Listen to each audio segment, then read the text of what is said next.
வணக்கம். நோய் எதிர்ப்பு சக்தியில் முதல் இடத்தில் முருங்கை.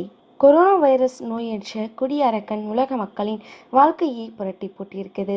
இந்த நோய்க்கு இன்னும் சரியான மருந்து கண்டுபிடிக்கவே இல்லை என்னாலும் இந்த நோய் வராம தடுக்கிறதுக்கு நோய் எதிர்ப்பு சக்தி உள்ள இயற்கை உணவுகள் உண்பது அத்தியாவசியம். உலக சுகாதார நிறுவனம் இதனையே பரிந்துரை செய்யுது. அப்படி பரிந்துரை செய்துள்ள இயற்கை உணவுகளை ஒன்றுதான் முருங்கைக்கீரை. நாம அன்றாட வீடுகள்லயும் தோட்டங்கள்லயும் வயல் வரப்புகள்லயும் காடுகள்லயும் வளரும் முருங்கைக்கீரை மரம் எவ்வளவு சக்தி வாய்ந்த ஒரு மாமருந்து என்பது கொரோனாவுக்கு பின்னர் வெளி உலகிற்கு தெரிய வந்திருக்கு.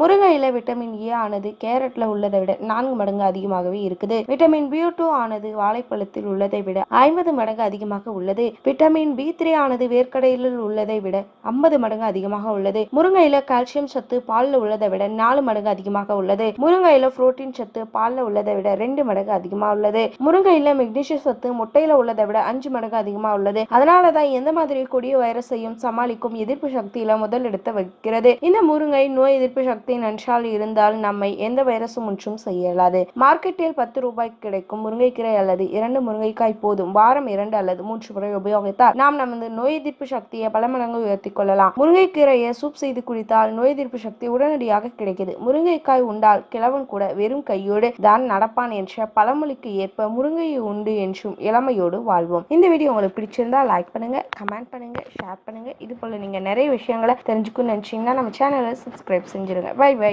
தேங்க்யூ.